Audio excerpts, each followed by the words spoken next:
hinges creak in doorless chambers, and strange and frightening sounds echo through the halls.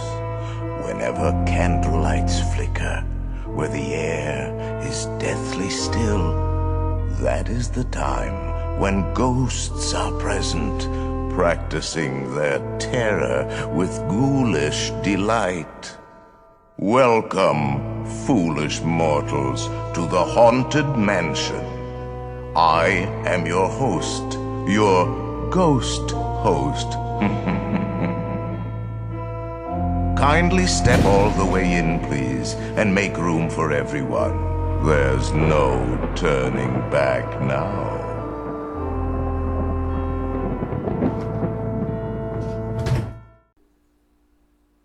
Welcome, foolish mortals. I'm Sdanwolf, and welcome back to the channel. And I thought what we could do is take a little bit of break from Big Thunder Mountain and the whole, the whole Frontierland area, and just kind of turn our attention a little bit to Liberty Square. And turning our attention to Liberty Square led to going farther down the street, and we've got the whole Haunted Mansion area back there now. So one thing I think we'll get right out of the way is, unfortunately, like you can probably guess by if you've seen the back part of the building, this will it's all going to be implied. Like if I ever go to do the Haunted Mansion one day, I'll have to do it on its own separate map. And you'd really like something like that. You'd really want to do it justice, and put a lot of care into it, and present it in a way that I couldn't necessarily hear with our little Disney World build, just because, like I said, the piece count and the space that it would take to build it, it really would kind of wreak havoc over here. As far as like my backing up to Fantasyland and Rapunzel's Tower goes, and all of that stuff that still kind of has to go over here. As far as me having it sized up, it works out really, really well over here, kind of in its own little area, kind of the ending point of Liberty Square. So Liberty Square didn't go into as much detail, and it's not as long as the actual one in Disney World, but Bram was kind enough to, like I mentioned in the last episode, to send me his early version of his Hall of Presidents facade. So I did get that put down, and then I've got the Rivers of America, the little boathouse here. Like I said, we've got our statue, we've got our flags with the 13 colonies, and then my buddy Wolf Tenor sent me a message earlier in the weekend and said, hey, I have some Liberty Square type buildings if you wanted to grab a couple of them. So I grabbed his harbor house and put down right here. Really, really cool. And I also brought in his ye old pickled Patriot Tavern. So both of those worked really, really cool, just kind of staging the area to round the corner here, and then you're kind of greeted there with the Haunted Mansion, which actually, in the real one, I've got it set up decently, but when in the real one, these trees actually hide it a little more. Like once you can't really tell from right here. These TMR guys did an awesome job with their street view. Really, really big help as far as building that goes. But when you drag down here in front of a Memento Mori, see how those trees, they do a pretty good job of actually, like a lot of the mansion's hidden until you're kind of like walking right up on it until you're way past in the queue area. So our version, it kind of sticks off to the left a little more, but it's okay. I still think the positioning is pretty good for it, as far as that kind of little angle it sets on that lets you see it right when you're making your way into the first part of the queue. One thing that I probably messed up a little on is this area right here. The whole queue area is a little too thick. If you look at the real thing, it is not. It's a small little area. It is very compact when you're coming through there. You can see you've got the carriage, you've got this little planter with the pots and like the dead roses, and you make your way off to the left, and these covers, they cover both sides of the path. So after I got my part done, I was like, I kind of left that a bigger gap than it actually calls for, but it's okay. I still think it works out pretty cool. As far as the ride on the inside goes, this is just Psy-Cola in here. I haven't even finished out the back. I thought it would be really cool to actually put a ride back in here. And if you'll see, the queue and the ride is actually connected. So it makes its way like the actual queue line. Like the people, once they start queuing up and I get the little chain or the little rope barriers put together, they will actually queue up right here, kind of underneath the funeral home looking tarps. And they actually, the exit path where she just came from, that is actually the exit path under kind of like my brickwork / roof work here. So that was pretty cool that once they walk in, they kind of clip this little pillar just a little bit, but when they walk in, they actually will queue up under that and make their way into the mansion. So, and I figured if we ever do like a priority line, I could actually even tie it in with the fast pass, just kind of maybe start it and then maybe wrap it around and make its way over there. So, as far as the entrance signs go, let's zoom back down in here and I will show you what really helped me, actually standing right here at this bubble. Let's see if this is it. No, that's a little too far. Scott's little picture right there. Maybe we'll just have to go right actually back to street view. Yeah, so what I did was I brought this up and just kind of started just studying everything. I knew I needed to use the little like the little scenery ball pieces for these top little ornate pieces right here. I knew we had the brick columns, so those worked pretty good. Probably could have worked on a little better lighting package. That kind of went lazy with the lighting, but yeah, you see that girl? She just clipped right through that.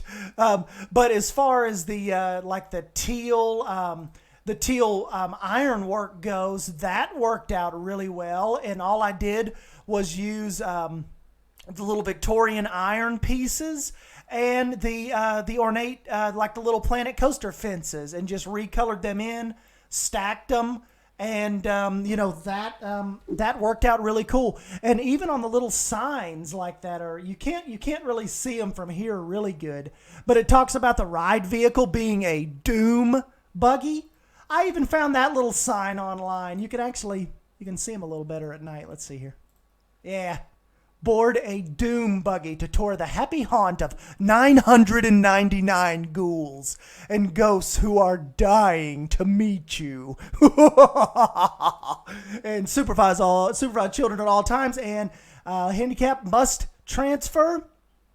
And the handicap line, they actually kind of they do have to if you haven't been on it, they do actually you have to be able to transfer out of the seat, and they do it really cool. They completely stop the ride. So if you're ever on Haunted Mansion and the ride stops and they come over on the intercom and say, please sit tight as we tend to some, what they're normally doing is there's a guest that's come through in a wheelchair, and they stop the ride to accommodate those guests, which is really, really cool. So you are not turned away. Do not be scared if you are in a wheelchair and wondering if you can ride the Haunted Mansion. You absolutely can, but you do have to be able to have them transfer you to the Doom buggy out of your chair until the end, and then they stop it again and they let you off. So really, really cool, and that is kind of what that whole little sign is about. So yeah, the lighting package went really simple. Disney World, they'll actually go through, kind of depends on what type of year it is. Sometimes they'll add purples, greens. Right now I just went with just the straight up blues. So yeah, that is kind of that is the lighting package for our little mortals here. And as far as the rest of it goes, I still have a lot of detailing to do. Got the little main entranceway, got the stairs set up. Well, like I said, we've got the little backstage, where the actual ride weaves in and out. So that is set up, and that will eventually be, that's pretty much hidden by a hill. And if we back out here, obviously too, Rapunzel's tower sits right here. So see, all of that building kind of has to come out that way. And once you're on ground level, obviously you don't see that. You just see Rapunzel's tower kind of sticking up out of the tree line. And there's a little bit of a hill right here, kind of like a little bit of a, not a mountain, but a small little hill. If we zoom back down here to our street view guy, see how these rocks and stuff, it's kind of, they've elevated it a little bit to, to hide the Haunted Mansion facade. And so that's kind of what I've done here. So when these guests are walking by, they won't really be able to, like if you're down here at guest level, they'll just see the rocks and the eventual planters and all that, but they will not be able to see the Haunted Mansion show building back there. So that is really important to take into consideration when you're doing these type of builds. And these Disney builds, my gosh, you just don't realize how involved you have to stay with the sight lines and what can be seen and what shouldn't be seen. And just really, really interesting stuff once you really get down into it. And like I said, you just start digging around for different details and all that. And really how once you're down in here, you shouldn't be able to see a whole lot from Big Thunder Mountain. So the trees, you can barely see the Big Thunder kind of poking out over there. But you're not really supposed to be able to see the other lands and kind of ruin that immersion once you're in another land. And by the way, guys, I did finish up the Big Thunder Mountain facade and the layout. We will kind of have to go back in and add some details. I got a little lazy with the ending part of this layout. It's kind of one of those things where I'm just glad the whole Big Thunder Mountain, actually I was able to make it happen, and we didn't have to do something really weird over here or actually, just kind of skip out on it. So like I said, don't take it as a recreation. Take it as my creation. And just take it as we were able to get a really cool, Big Thunder Mountain vibe going on over here to cap off Fantasyland. Splash Mountain followed up by Big Thunder Mountain. And then as you make your way out of Frontierland over here into Liberty Square, it's all pretty seamless. I do have to get the poop running down this side of the road. You can see I kind of stopped here with the poop, but that actually continues all the way till you kind of make your little turn over here to Fantasyland, which we will have a pass through. So still kind of working on hemming some of this up right here. We did get Memento Mori in right here. You can either take the steps in right here, or Memento Mori's actually has a kind of like the ADA accessible entrance over here underneath this pillar. And just to show you some of the work that kind of still needs to go on, if you make your way around Memento Mori's over here, there's the Harbor House. See what I'm talking about? We've kind of got this little pass through, this little gap that does a good job kind of bulking up and separating Fantasyland. That's kind of what I need to do here, because once these guests walk underneath this path, they're going to be right there into Fantasyland. So, yeah, that is kind of important to kind of essentially seal that off. So, like I mentioned, if you're in Liberty Square, you are fully in Liberty Square. And like I said, kind of had to take some liberties. A lot of this has been shortened, and that's just little workarounds we'll have to do.